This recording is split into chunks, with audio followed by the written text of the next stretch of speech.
तो बुजुर्ग कहे अभी इसकी उम्र कहाँ है?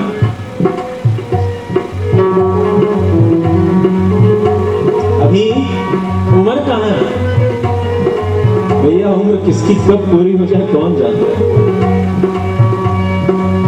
काल करे सो आज कर, आज करे सो अब, पल में परलय होगी बहुरी।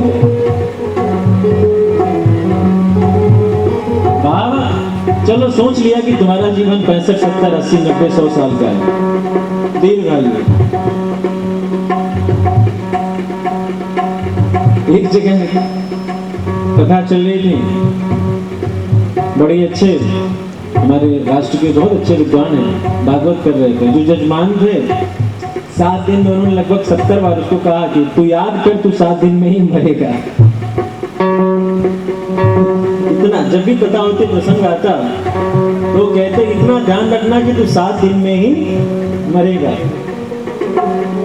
अरे महाराज वो तो घबरा गए, कहे कि महाराज जी कैसी कथा करते, जब